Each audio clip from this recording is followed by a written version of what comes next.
The real-life Martha from Netflix's Baby Reindeer came to Piers Morgan. Oh my God, what a train wreck.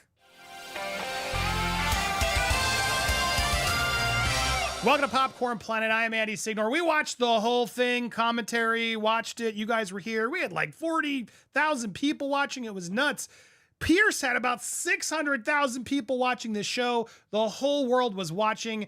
We finally got to see this woman who now is owning up to being the real Martha, but man, then she contradicted herself 1,000 times throughout this interview. So much so, we're gonna make a separate video. We needed some more time to piece it all together for you. But right now, I wanna give you a recap of some of the bits because it's a lot. But let's start here. This is her talking about meeting Gadd at the Edinburgh Festival. And he was holding up placards, MP's wife, stalker, and all of this. And he'd called it Baby Reindeer. That's all I knew. And I thought, well, I've only met this guy 2 or 3 times. I don't know him. And left it at that. I should have possibly jumped it at that stage.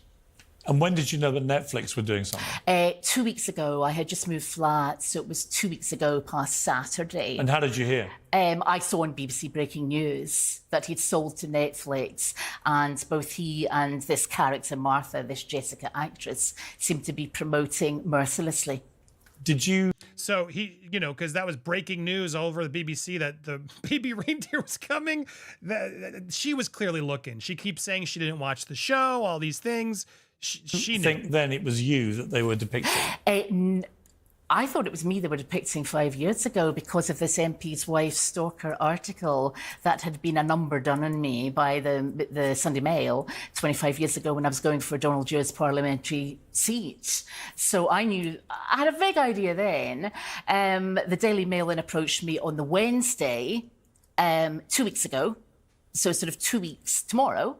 But 2 weeks ago, if you see what I mean, and told me that I was getting death threats online, that I'd been outed as Martha, there were TikTok videos.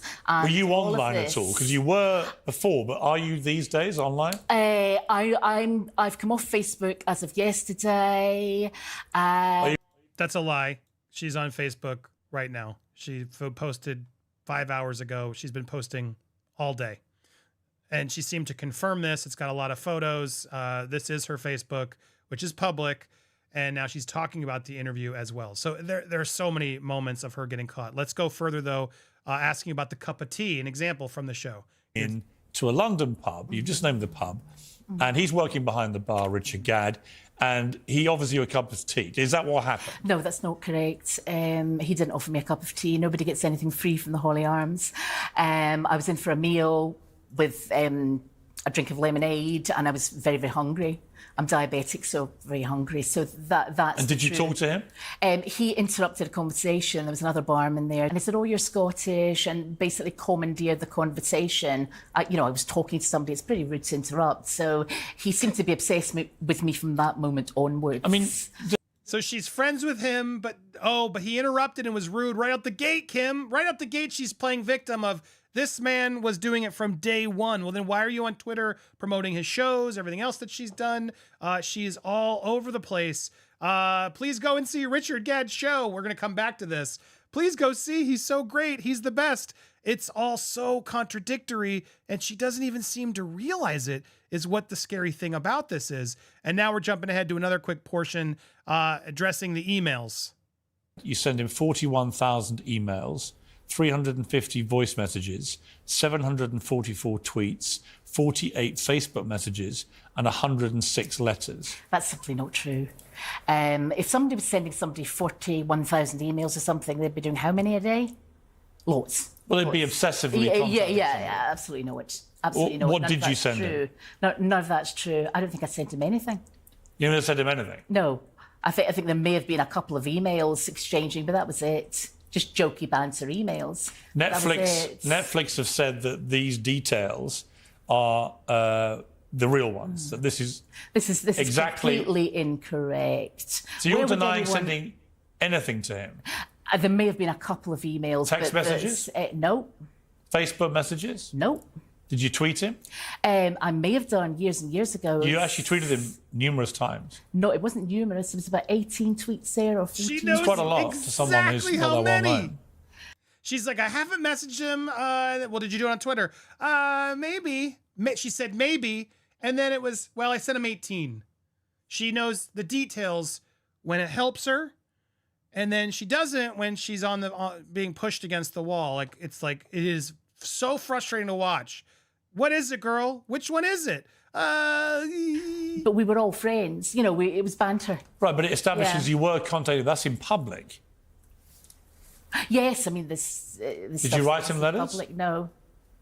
I think when I saw the rape interview, that's actually incorrect. What I said there, when I saw that in the Guardian, I said, "What a shame! It's not your fault." Something you like did that. write to him. One later. This man who was rude to her in a pub, she then made a point to write the letter. It's really hard to follow her story. It doesn't make a lick of sense. Would someone be allowed to look at her computer to verify that she didn't send these emails? Look at that. Yeah. I mean, yeah.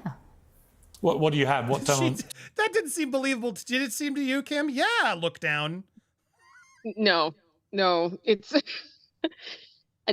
I don't know if that would be good for her. Look at that reaction. Yeah. I mean, yeah. What do you have? What technology do you use? Right, what technology do I use? A very, very old smartphone just now because the other one packed up a week before moving. That's it. Because they're all sent from an iPhone. Yes, so... But they believe it wasn't actually an iPhone ever being used. Meaning what Meaning kind that of someone phone? was hiding the fact that they were actually not using it. They were pretending it was from an iPhone. I don't really understand that. Yes, she does. Because it's a great catch because if you watch the show, there's a typo sometimes in the sent from the iPhone at the bottom of the email, which wouldn't happen if you had the iPhone because those are automatically generated and you wouldn't have it vary. You know what I mean, Kim? It would be sent from an iPhone because it's a form that just adds to all the emails. So the fact that it was spelled wrong was a tell that she didn't actually, someone was writing that to fake that they had an iPhone, right? Yeah. Either way, it's going to be something that they can prove one way or the other. And just again, like deer in headlights, a baby reindeer in headlights. Oh, I just did it. I did, didn't I? You did the thing. You can tell she just doesn't know what to say. Well, people can mask where they're sending stuff from. Okay, right. I'm not Technology Whiz Kid of the Year. I wasn't doing that either. I mean, obviously, when you make such an emphatic denial of the central point of the story, you're basically accusing both him but also Netflix of lying about it. I am. And that's pretty defamatory. It's not defamatory if it's true. She's got her on herself. No, it's defamatory that they've been to you. Oh, I'm sorry. Yes. I think she got caught there. It's not defamatory to Netflix if what Netflix is saying is actually true. He presses more about these emails. Someone who did that would be very obsessive about someone. Someone who sent 41,000 emails, he's asking her, would that be obsessive to you? Yes. I mean, that's a lot of emails.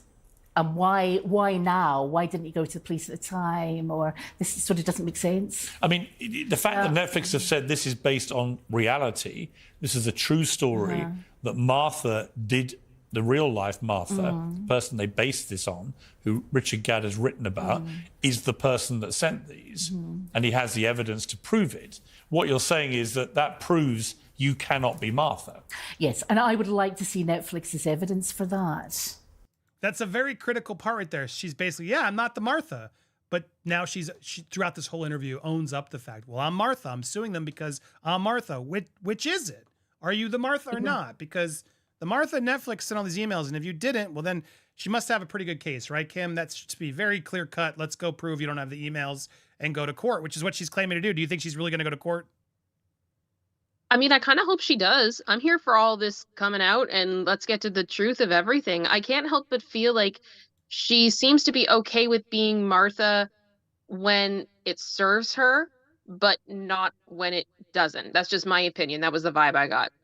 100%. That's exactly what she's doing. There's so many contradictions.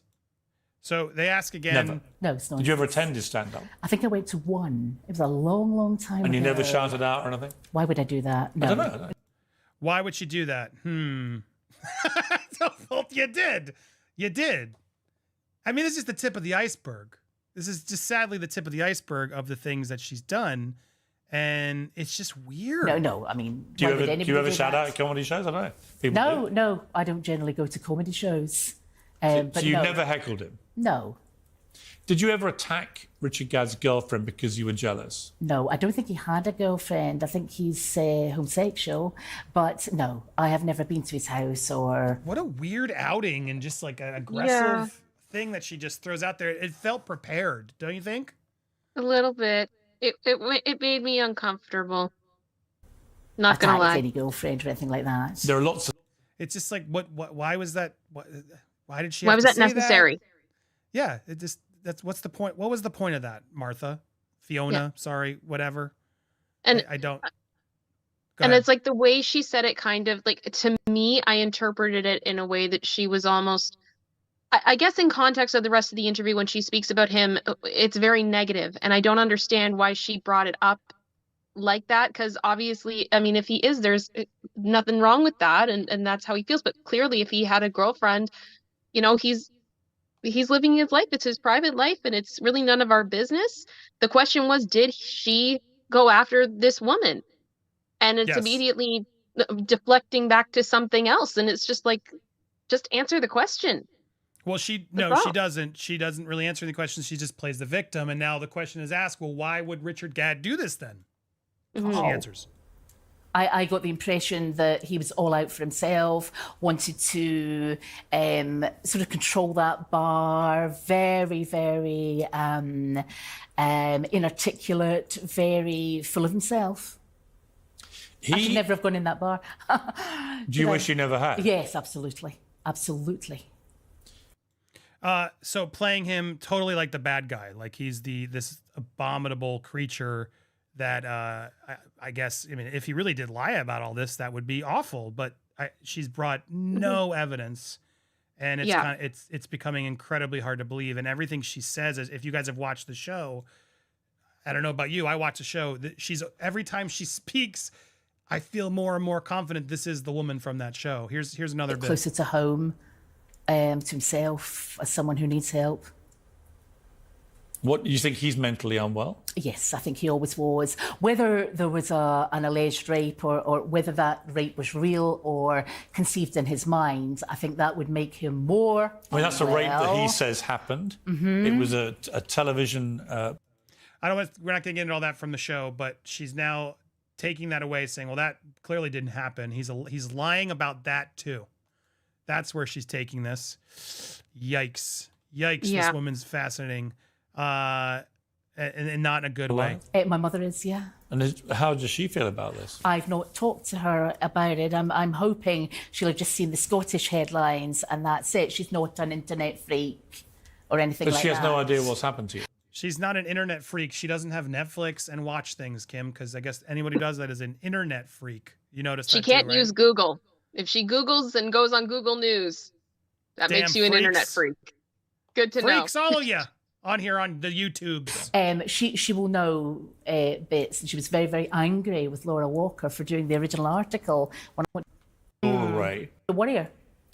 Let me ask you, The Sun reported an interview with Laura Ray, This is another family she harassed, who allegedly. you've referenced, who accused you of inappropriate behaviour whilst you worked with her. Now, the background to this is that you came into contact with the late Glasgow MP Jimmy Ray, who died aged 78 in 2013, and his solicitor wife Laura, who was 62, when she was a former Labour Party member. Mrs Ray said that she gave Aberdeen University law graduate you did graduate from Aberdeen? Yes. With a law degree. A trainee role at Someone needs to check that degree. I think we're going to look into it too. Yep. a legal firm, McPhail Lawrence Partnership, in 1997. Is that true? It was called L&L Lawrence. I think she forgets the name of her own firm. It was called L&L Lawrence. But that's all true. She gave you a trainee job.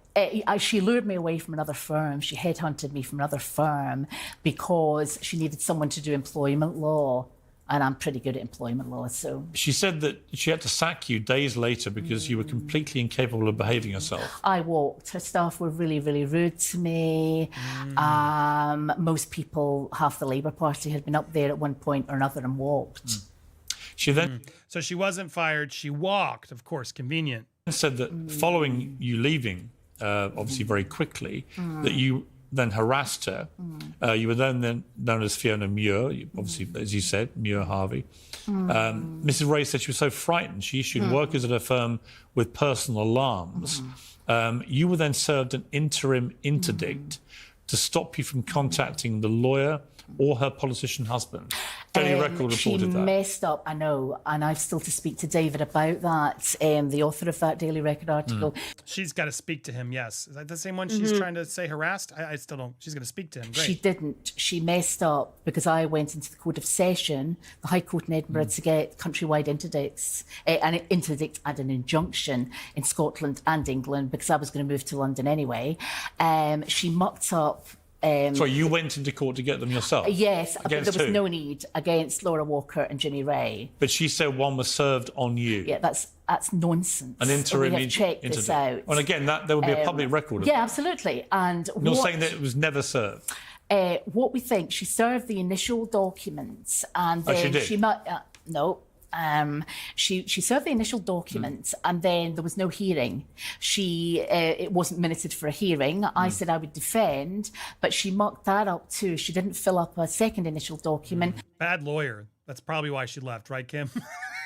So I'm not. Are you buying a lick of this, chat? I want to know what you She think. then didn't minute for decree in absence, so there is no interim interdict in Scotland. Why would two people who have no contact with each other at all, Laura Ray and Richard Gadd, why would they both portray you as a very unpleasant I don't know harasser? why Richard Gadd has, but Laura Walker, it was certainly because I was going for parliamentary selection. But two different, you get my point, two different people. Yeah, but Richard Gadd has Googled that. Richard Gadd has used that as well, a that's in the basis for his drama. show. Is when they find. Yeah, so Richard Gadd went and found this woman being falsely accused in this parliament thing, whatever, and decided, you know what, I'm going to use that and terrorize this woman and make a fortune off her on Netflix. Kim, are you buying this story? I don't understand why. Like, why her, though, out of everybody? Why her? And as she says, he's even a homosexual. So by her logic, what's that? She doesn't not even like he was trying to have a I'm missing the relationship with this woman. motivation. You know what I mean? I'm missing the motivation. It just sounds very strange. Beyond strange. Here, now this is a very fascinating part where she mentions that she has 6 to 4 phones. You ready for this, guys? You I'm sent sorry. one letter. Yeah, I'm sorry. I haven't sent that guy 106 letters. Do you still email people? What do you mean? Do you send emails? Yeah. Do you have the same email address you've always had? I had 6 at one point. Why? Because I like to keep people on different phones and different emails. Six different email easier. accounts? Maybe 4. I think it was 4 to 6. Yeah, it's Was it four- easier. four or it's six? easier. So you have some for your utilities, some for close friends, whatever. Yeah, The 6 is a lot. is it? Yes, Yes, it's a lot. yes, Kim, it that's is. a lot, right? It's a lot. It's a lot. We were talking on the show that it's like, I think a lot of people are familiar with having 2 phones. You have one for personal, one for work, potentially. Sometimes This people woman have doesn't one. work. Yeah, there's a lot of questions. There's a lot of questions. 2 exactly, work phone, home phone, but she's unemployed. What is on that phone? You don't have 4 phones unless you're doing scams on those phones. You have a phone just for utilities? Yeah, and the thing is, like, I know some people, like, you'll keep your phone and you'll use it for different things, but it doesn't mean you have an active plan on it. But it sounds like all 4 of these phones were working. That was the way that I interpreted it. Maybe Yeah, there's more to it, but With 4 to 6 different marks, I don't potentially. know anybody with 6 email addresses. You don't know many people then. I know people with 4 or 6 emails Right. address. Or was it 4 or 6? I can't remember. Now, again, this woman has said, and we're going to talk about this in a follow-up if we can get it done tomorrow. This woman has claimed multiple times she has a photographic memory. She mentions that when she needs to confirm something, when she wants something to be factual, I have a photographic memory. When Piers preps for then, prods a little bit further to ask, well, is it this or that? I don't remember. I don't know. So her photographic memory is very selective. Selective photographic memory. Probably 6. How, Probably 6. how many do you use today? I had 4 phones. I've got 1 today, but I only email select friends. And you have 4 phones. Yeah, 2 broke. They were very, very old. 1 was brand new and broke, and it's still to be returned to the shop.